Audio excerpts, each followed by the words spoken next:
अगर आपके पास कोई भी 50,000 रुपये तक का आसूस का लैपटॉप है तो ये वीडियो आपके लिए ही है, क्योंकि इस वीडियो के अंदर मैं माई आसूस ऐप के 2024 के लेटेस्ट फीचर्स को एक्सप्लेन करूंगा। और ये जो फीचर्स मैं आपको एक्सप्लेन करूंगा, अगर आप इन्हें अप्लाई करेंगे और माई आसूस ऐप का यूज़ करेंगे ठीक तरीके से, तो आपको आपके लैपटॉप की टॉप नॉच परफॉर्मेंस मिलेगी और आपके लैपटॉप के साथ बेस्ट एक्सपीरियंस आपको मिलेगा।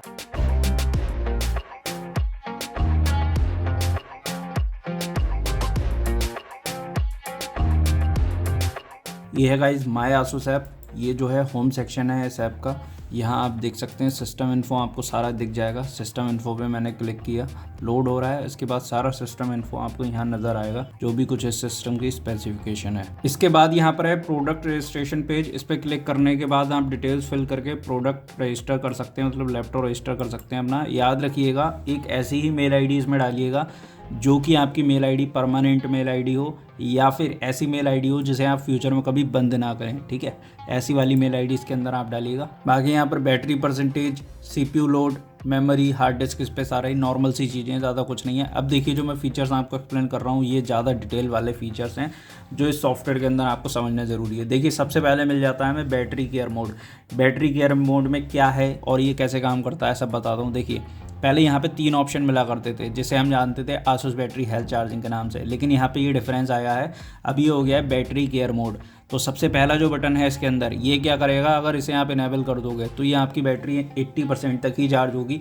उसके बाद जो भी पावर लेनी है आपके लैपटॉप को वो लेगा सिर्फ डायरेक्ट अडाप्टर से, जब आप उसे कनेक्ट करके रखेंगे। और अगर नीचे वाला बटन आप इनेबल कर देंगे तो ऊपर वाला जो बटन है वो कुछ टाइम के लिए डिसेबल हो जाएगा और इंस्टेंटली आपके लैपटॉप की बैटरी 100% चार्ज हो जाएगी। इंस्टेंट का मतलब ये नहीं है कि 10 मिनट में चार्ज हो जाएगी। इंस्टेंट का मतलब ये है कि जब आप चार्जर को कनेक्ट करोगे या पहले से कनेक्ट होगा तो आपकी बैटरी 100% चार्ज हो जाएगी और 24 घंटे के बाद में ये सिस्टम ऑटोमेटिकली रीसेट हो जाएगा। मतलब बैटरी केयर मोड जो है वो ऑटोमेटिकली चालू हो जाएगा। फिर आपकी बैटरी जो है 80% ही चार्ज हुआ करेगी और सिंगल चार्ज में आपको फुल चार्जिंग मिल जाएगी। ये इंस्टेंट फुल चार्ज वाले फीचर की हेल्प से आप बैटरी केयर मोड को इनेबल रखते हुए भी अपने लैपटॉप को 100% चार्ज कर सकते हैं। फिर हमें मिल जाता है फ़ैन प्रोफाइल। मैंने काफ़ी सारे आसूस के लैपटॉप टेस्ट करे हैं। बजट वाले लैपटॉप्स के अंदर ये फ़ैन का कंट्रोल नहीं देखने को मिलता था, लेकिन इसके अंदर मिल रहा है। ये 40,000 का लैपटॉप है। देखिए परफॉर्मेंस मोड है, स्टैंडर्ड मोड है, विस्पर मोड है। वैसे तो स्टैंडर्ड तरीका ये है कि आपको स्टैंडर्ड मोड पर ही रखना है।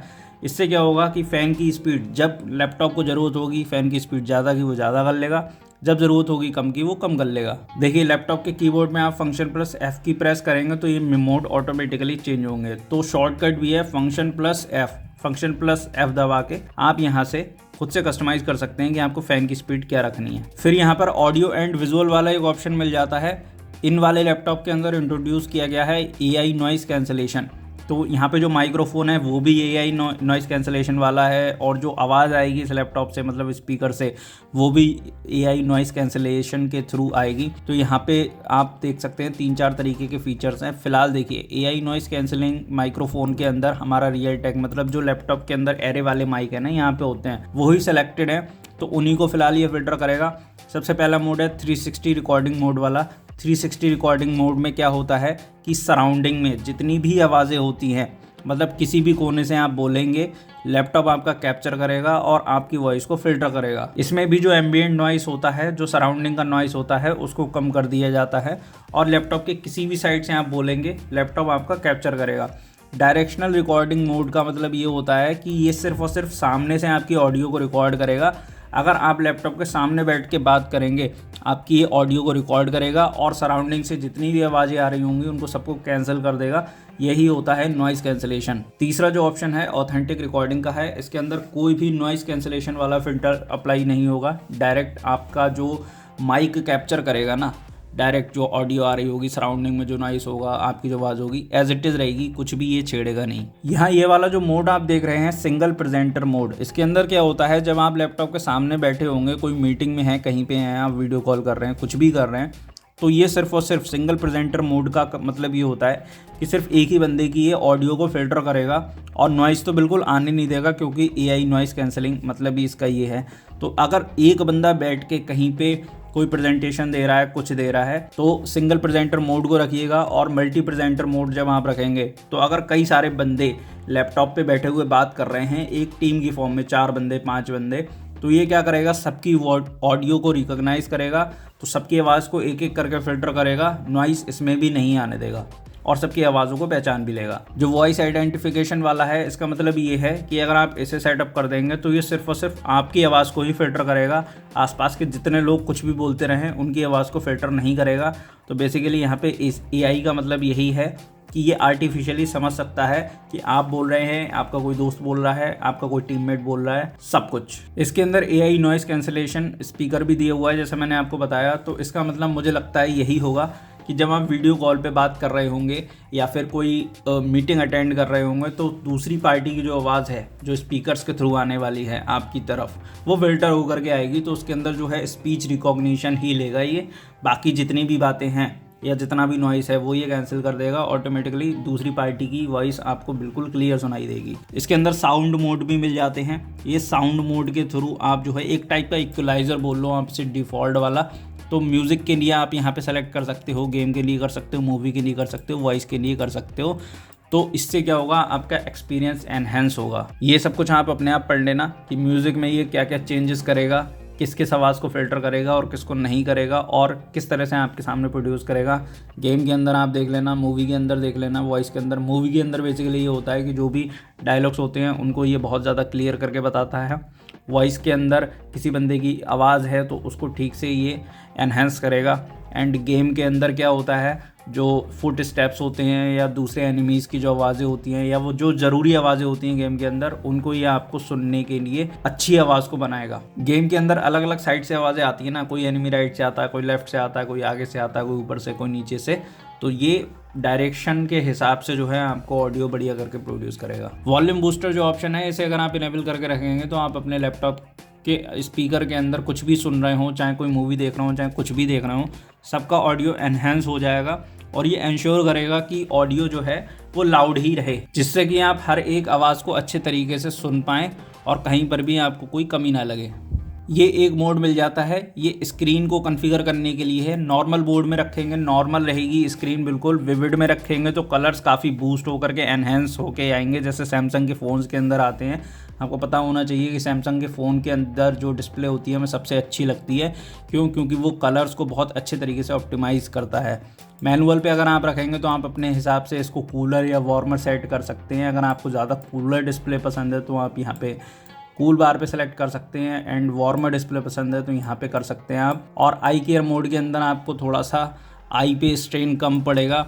अगर आप 1 बार की तरफ रखेंगे, लोअर की तरफ रखेंगे तो कूलर डिस्प्ले मिलेगी, ऊपर की तरफ रखेंगे तो वार्मर डिस्प्ले मिलेगी, थोड़ी सी येलोइश हो जाएगी डिस्प्ले, और यहाँ से आपकी आई को ये प्रोटेक्ट कर सकती है। वैसे ये ऑप्शन विंडोज़ की यूटिलिटी में भी होता है। ये जो ऑप्शन देख रहे हैं आप, ट्रू टू लाइव वाला, ये एक सॉफ्टवेयर टेक्नोलॉजी है बेसिकली। ये क्या करेगी, एनहेंस करेगी आपके वीडियो एक्सपीरियंस को। तो ये सॉफ्टवेयर एल्गोरिदम का यूज़ करके शार्पनेस को बढ़ाएगी, कॉन्ट्रास्ट को बढ़ाएगी। अब ऐसा नहीं है सिर्फ बढ़ाएगी, ये इंश्योर करेगी कि सब कुछ आपको बहुत अच्छे तरीके से दिखाई दे। मतलब स्क्रीन पर जो भी वीडियो रिलेटेड डेटा चल रहा होगा, कोई भी वीडियो प्ले हो रहा होगा, तो हर एक फ्रेम के अकॉर्डिंग ये खुद को एडजस्ट करेगा और आपको जो वीडियो है वो अच्छे तरीके से दिखाने की कोशिश करेगा, साफ़ सुथरा दिखाने की कोशिश करेगा, जिससे कि वो आपको ज़्यादा रियल लगे। अब एक्चुअल में ये चीज़ कितना काम करती है मुझे नहीं पता। टास्क फर्स्ट का सीन ये है कि यहाँ पे आप जो है अपने इंटरनेट कनेक्शन को डायरेक्ट कर सकते हैं। डायरेक्ट से मतलब ये है कि उसको एक डायरेक्शन दे सकते हैं कि वो प्रोडक्टिविटी एंड कम्युनिकेशन के लिए ज़्यादा यूज़ हो, या फिर मल्टीमीडिया स्ट्रीमिंग अगर आप कुछ कर रहे हैं, कोई वीडियो कॉल कर रहे हैं, कोई मीटिंग कर रहे हैं तो उसके लिए ज़्यादा इंटरनेट यूज़ हो, या कोई गेम आप खेल रहे हैं उसके लिए ज़्यादा यूज़ हो, या फिर स्क्रीन एक्सटेंड करने के लिए स्क्रीन शेयरिंग में ज़्यादा यूज़ हो, तो यहाँ से आप खुद से मैनेज कर सकते हैं। वाईफाई स्मार्ट कनेक्ट का फीचर जो है, इसे अगर आप इनेबल करके रखेंगे तो आपका वाईफाई जो है बहुत स्मार्टली काम करेगा और जो भी बढ़िया इंटरनेट कनेक्शन होगा उससे कनेक्ट करके रखेगा। अगर आप 2-3 हॉटस्पॉट, तरह तरह के हॉटस्पॉट से कनेक्ट करते हैं, या फिर अगर आप ऑफिस में हैं तो ये आपके लिए बेटर काम करेगा। टच पैड वाला जो ऑप्शन है पता ही होगा, लॉक अनलॉक कर सकते हो यहाँ से क्लिक करके। फंक्शन की का सीन ये रहता है कि फंक्शन प्लस एस्केप प्रेस करोगे तो फंक्शन की लॉक हो जाएंगी, एंड फंक्शन एस्केप दोबारा प्रेस करोगे तो अनलॉक हो जाएगी। तो यहाँ पे हॉट कीज़ डायरेक्ट भी काम कर सकती है, और अगर आपको फंक्शन कीज़ बना के रखनी है तो वैसे भी यूज़ कर सकते हैं आप। तो कुछ नए फीचर्स इंट्रोड्यूस हुए हैं, वो मैंने आपको दिखा दिए। देखिए यहाँ पे क्या है, अपने सिस्टम की डायग्नोस्टिक आप कर सकते हैं, हर एक कंपोनेंट को यहाँ पे सेलेक्ट करके टेस्ट कर सकते हैं कि वो ठीक तरीके से काम कर रहा है नहीं कर रहा है। और यहाँ डायग्नोस्टिक हिस्ट्री में आपका वो रिकॉर्ड हो जाएगा। और ये जो है ना, अगर इसमें कहीं पे कोई प्रॉब्लम आ रही है तो आपको सर्विस सेंटर पे सर्विस क्लेम करने में आसानी पड़ेगी। वो बंदा आपकी बात ईजिली मान लेगा। अगर इसके अंदर कहीं डायग्नोस्टिक फेल हो रही है किसी भी कंपोनेंट की, तो आपको बहुत आसानी पड़ेगी उसको एक्सप्लेन करने में कि भैया हमारा ये कंपोनेंट ख़राब है।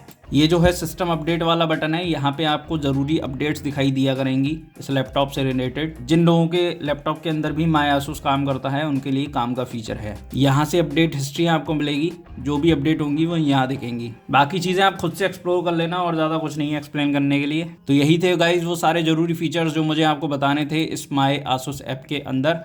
अगर आपको ये वीडियो अच्छा लगा है तो इस वीडियो को लाइक कीजिए, चैनल सब्सक्राइब कीजिए, बेल आइकन को प्रेस कीजिए। मैं आपके लिए इसी तरह के वीडियोस प्रेजेंट करता रहूँगा। मिलता हूँ मैं आपसे अपने नेक्स्ट वीडियो में बढ़िया टॉपिक के साथ। तब तक के लिए नमस्कार, जय हिंद।